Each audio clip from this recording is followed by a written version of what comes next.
There is yes, but the long answer is it's more to it than that. Of course, there's different things that can play a part in this run, but we hope to extend it and want it as long as possible. We've just got to take one game at a time. We know there's games every 2 or 3 days, so we'll need a squad, everyone needs to play a part, and we're delighted with the way things are going at the moment. Every year that you're in the Champions League is a great experience, and for the players it's a step forward. You play against the best, so of course for us that's what we're striving to do and get to, as long as winning trophies. But and to get there we need to focus on one game at a time, because there are so many teams just above us and just below us that want that place. So we don't want to get distracted by thinking too far ahead. We just need to go one game at a time and think, when you go into the next one, okay, at least we won the previous one. You know, over a 38 game season, we all play every team twice. There's different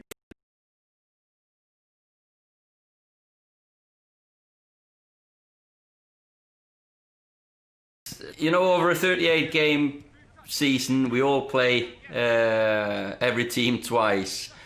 There's different times and different spells that it might be easier to meet different teams, the fixture pile up, congestion, but we have loads of games against teams that have lots to play for, which is of course not an easy running, and it's Premier League with quality players and quality teams. So I would never ever say this is an easy game in the Premier League. Absolutely no chance. And for us, we just have to focus on one game at a time, win this one so we can go into the next one feeling more confident, but also push on, because complacency, that kicks you here somewhere you don't want to get kicked in football. And any game is a difficult one, and we're playing against teams. Brighton, a couple of we've lost the last 2 when we went down there. Every game is one that we have a point to prove in. Matt Holland and Darren Lewis in the studio with me. Ole Gunnar Solskjaer looking fresh face, he's looking rejuvenated. His Manchester United team looking at those Champions League spots, an FA Cup semi-final as well. What happened to that team that the Manchester United fans loved to moan about 6 months ago? They've improved. They've done really well. I've got to say, just before we start, I really enjoyed welcoming Ole into my living room, because all of the press conferences are done by Zoom at the moment. So all of us get the chance to ask him. Did you check what was behind you? Check the bookshelves? I did have to just make sure that all the books were arranged correctly. Fergie autobiography there. Absolutely. But, you know, I think I look at the United side. Arranged correctly. Fergie autobiography there. Absolutely. But, you know, I think I look at the United side. This could be I don't want to say fairy story for a club that's got hundreds of millions of pounds worth of talent, but it could well be a triumph for sticking by your man in difficult circumstances, because they could easily have thrown him overboard, as we all know, during a period where lots of Manchester United fans around the world were saying this isn't the circumstances, because they could easily have thrown him overboard, as we all know, during a period where lots of Manchester United fans around the world were saying this isn't the right man. Pochettino was available, other more experienced managers were available, but they stood by him. If you talk about what he's done well, he's nurtured Brandon Williams at left-back, who now, I would say, I would prefer ahead of Luke Shaw. He's nurtured Mason Greenwood up front, who looks like a proper goal scorer and will go on to be a star for the football club. He has integrated Bruno Fernandes into the side. He's brought back Paul Pogba, who looks sharp as well. Made 2 decisive contributions, one of which obviously was a penalty. The other one was a build-up for the goal at the weekend in the FA Cup. And he looks to be building an authority at the club that he didn't have before. The dressing room harmony, I think, has been key to a lot of the decisions that he's made. He wants players in that dressing room who are going to fight and really fight for their football club and their badge. And I think he's got that at the moment. He's put faith in a number of players up top. You know, he let Lukaku go, he's let Alexis Sanchez go. He said to Martial and Rashford, you're my main men up top. So he's put faith in them to get the goals. One of the problems at United was defensive, and I think that he's gone a long way to rectifying that with the signings of Harry Maguire and Aaron Wan-Bissaka. I think that's gone a long way to sorting that out. But the harmony in the dressing room and having players that really want to play for your football club is something that he recognised was important under Sir Alex Ferguson. Yeah. And it's something he wanted to bring back to the football club. And the funny thing is that if you look at Odion Ighalo, who scored a goal at the weekend in the FA Cup, he really wants to play for Manchester United. He's a boyhood Manchester United fan. He's very, very low maintenance. And, I mean, when I was doing my match report, one of the lines in it was, he reminds you a lot of Solskjaer himself, in so much as no matter how much game time he didn't get, he was still very much plugged into what the club wanted to do. And when he was called upon, he served the club well. If you look at Odion Ighalo's goal, it wasn't just the goal that he scored in the FA Cup that was so impressive. It was the movement that they found difficult to pick up. I mean, I think Tim Closer virtually did pick him up to concede the penalty at the weekend. And that's what Ighalo brings to the side. He isn't just a fox in the box, but he's someone that can panic defenders with his movement. Clever signing. That will come from him. And I think as far as the harmony is concerned, you're right. That is, as much as anything else, movement. Clever signing. That will come from him. And I think as far as the harmony is concerned, you're right. That is, as much as anything else, is what is taking Manchester United back in the mix. All I would say is that, as he didn't do there, he wasn't disrespecting Brighton. It would be foolhardy to do that because they pulled off a big result against Arsenal the other day. And he does just need to get all of the pieces to click because it's all there. And I think when it does click, they'll go on a run. I just want to see it click first. We've mentioned Sir Alex Ferguson twice in the last 30 seconds or so, and the run that Ole Gunnar Solskjaer is on is very similar to a Ferguson-style run in the late 90s. Look at this, 14 games unbeaten, 15 wins, but you a see, win percentage of 71.4. It's the clean sheets that is the key thing. Matt knows far more than I do how important that is in terms of being able to get into a European place or into a Champions League place. The clean sheets? Yeah. Yeah, I mean, it gives you a chance of winning games. If you keep the ball out of your net, and you've got enough goal scorers in your team as well to win matches, I think that's been massively important for them. As I said, he went a long way to rectifying that with the signings of Harry Maguire and Aaron Wan-Bissaka. Yeah, you're going to have a look at the midfield for us, Matt, aren't you? Because certainly from a neutral point of view, when you looked at Paul Pogba and Bruno Fernandes playing together against Tottenham, there was a sign, there was a glimpse of it there, and that combination's fascinating. I'm going to go to the touch guy. You know, those two guys, I think, have been massively important for Manchester United. One of their biggest problems, really, over the course of this season, has been not breaking teams down. The inability to break teams down. They've had some really good results against the top sides when they've been counter-attacking. There's been space to run into. They've got the pace of Rashford and Martial. When they've come up against teams that are happy to sit back, they haven't had the quality or the guile in the centre of the pitch to break teams down. If we're talking about McTominay, Fred, Matic, all good players in their own right. McTominay and Fred have had really good seasons, but they haven't got that ability to break teams down. Whereas now, Bruno Fernandes has come in. He wanted him in the summer. He didn't quite get him over the line. Now he has got him. And look at his numbers. 7 appearances he's had now in his Premier League career at United. 3 goals, 3 assists. He's creating chances. He'll shoot from anywhere. 55% shooting accuracy, and his shot conversion is pretty good as well. Let's have a look at him in action, Bruno Fernandes, and what he brings to the team. He brings this, quality from set pieces. I think that's been a bonus for them, especially when you've got someone like Harry Maguire to get on the end of it. He gets himself into this position. I mean, he's a player that's happy to roam. Ideally, he's probably a number 8. And I think United long-term, how they're going to set up with Bruno Fernandes and Pogba is going to be really interesting. You know, at the moment, it looks like Pogba's going to play slightly deeper, slightly more withdrawn.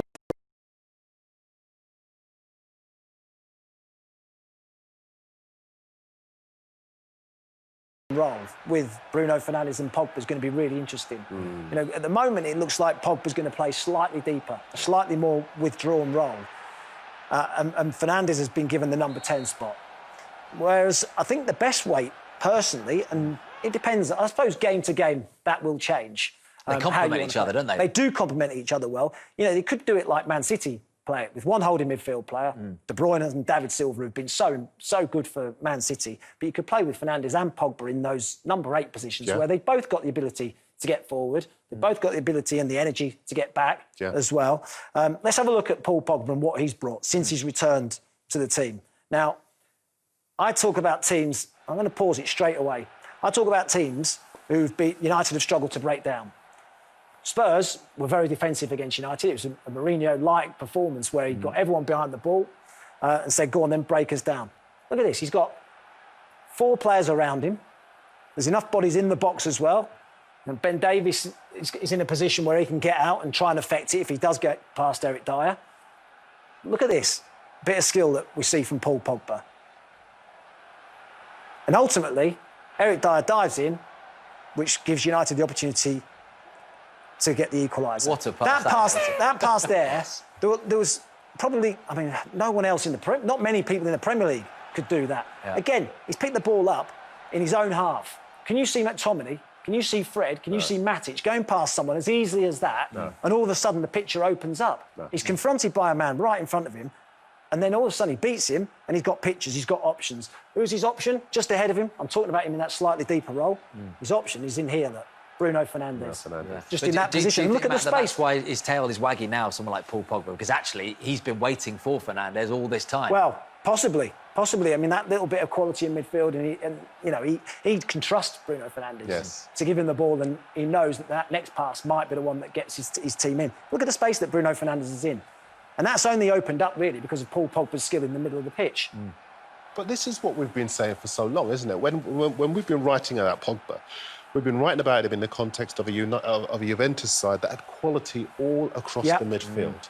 When a France side, quality all across the team. And when you have quality, when you pull off moments of skill like you're showing us, you have players who are able to read the game, read the pass, know where you're going to put the ball and find themselves in a position to make the most of it. All too often for Manchester United, the quality hasn't been there to take advantage of what you're showing us. No, it hasn't. And again, I think this might be the last clip. Look at the bodies that got behind the ball. Look at that. Yeah. And then this ends up with, I think Martial gets his shot away, but it only happens, you think there's no chance, really, of anything opening up. There's no space. But because of this, little nutmeg, rolls his foot over the ball. I mean, his skill means that finds Anthony Martial and he gets his shot away. So Ole Gunnar Solskjaer actually talked about the fixtures and how the fixtures are unkind because the team's at the bottom of the table. But actually, I think they are pretty kind, particularly the fact that he's got Pogba and Fernandes now to break that type of opposition down. Yeah. Teams that will be defensive, teams that will sit in, and he's got the quality in those two to find Rashford, to find Martial and create. And that's something that they haven't been able to do without them. And just on top of that, I think that when he sees that Man United bring in a player like Fernandes, I just wonder if that increases his appetite to get back, to play, to show he is as good as a player who's come in. His goals record is second to none and shows immediately when he gets into the football club that he can rise to the occasion, excite fans, excite players around him. Pogba said, oh, yeah, I want to puppy some of that. Well, bearing in mind they've been together 2 minutes, like you say, there's an instinctive connection between the two of them, isn't there, which is exciting for those Manchester United fans because that's what they've been waiting for in that midfield for a long, long time. Your words, very kind, the fixture list. Let's have a look at it because the only team that they actually play above them, and they probably won't be above them when they play them, is Leicester, Brighton, Bournemouth, Villa, Southampton, Palace and West Ham. Yeah. Fancy that, wouldn't they? Well, I think they would. I mean, look, there's certain games there. Brighton, they've not got a good record at. They've lost the last 2 times. Southampton are an excellent away side. We've seen this season that some of their best results have come away from St Mary's. Leicester could be a shootout, really, for those Champions League places. Yeah. So, and he's right. There are teams there that are fighting for their lives, but they haven't got their own supporters either, which I think hinders them. I think it is. I think it does. I think it does make a difference. And as I say, United, the form they're in, the confidence they're playing with, the defensive, stability about them, the creativity in midfield, and Rashford at back alongside Martial up top. I like Greenwood as well on that right-hand side if he plays a little bit more. I think there's enough there to say they could go the season unbeaten and quite comfortably finish in the top 4. Well, look, they can't look too far ahead of them because they've got that big game against Brighton at the Amex later. And this is against a Brighton team that's already beaten Arsenal at home. And earlier I spoke to the former Brighton midfielder, Steve Sidwell. Steve Sidwell speaking to me a little earlier on. Let's hear from Graham Potter. Brighton going really well. 4 points in their 2 games since the restart with Manchester United in town. It's hard to compare with other teams. We're still fighting ourselves. We're still we're still not right in our head. We still need points. We still need to carry on fighting to stay in this league. And this league is, as I've said, so tough. Everyone is fighting. Everyone has quality. Everyone has good players. So the margins can go your way and they can not go your way, and that's the fine lines of the Premier League. But regardless of what anybody else does, we know we're still scrapping and we're ready for that. You respect everybody in the competition. Like I've said before, every game in the Premier League is so difficult, so complicated, so challenging. But at the same time, you have to go onto the pitch and have an idea of how to get a positive result. Manchester United, I think, is another step up from what we've played. So we're going to have to perform better than what we have, I think.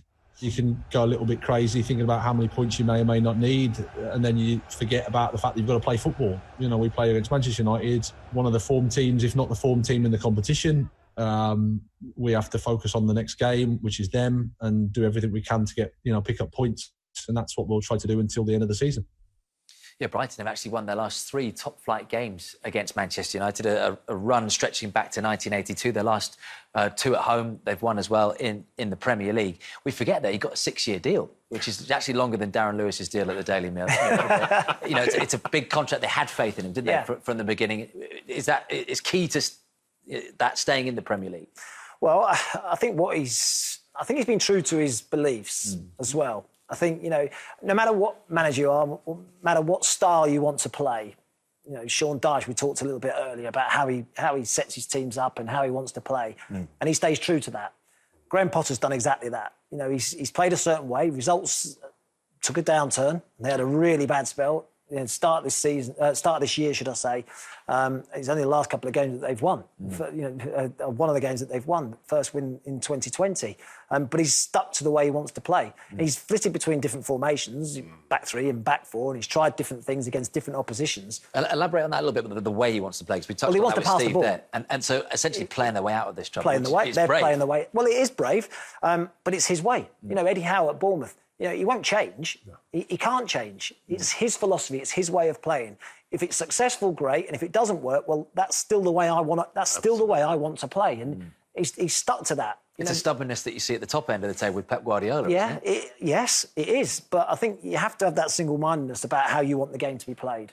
I know at times you have to adapt and you have to change and you have to have different ideas at times.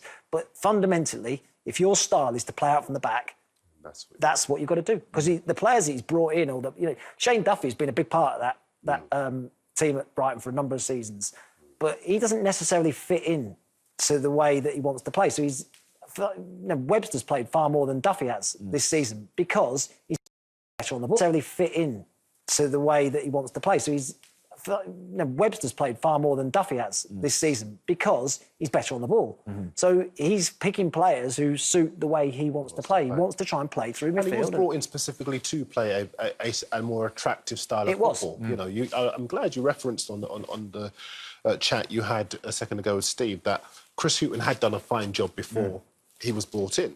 But he was brought in because they didn't just want to stay up. They wanted to enjoy the matchday experience, which is what they have been doing in terms of the style of play. The results haven't been brilliant, but as you rightly say, Matt, they've improved the last couple of games.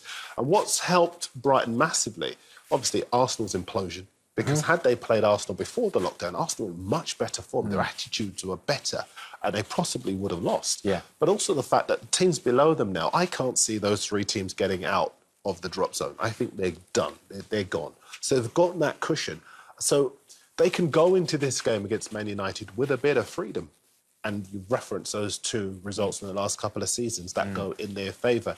This won't be easy for Manchester United at all. The one last thing I want to say, people say that there is no intensity in these games. You look at those scenes we just showed on the touchline of Potter with his staff there. There's intensity there. They want to win. The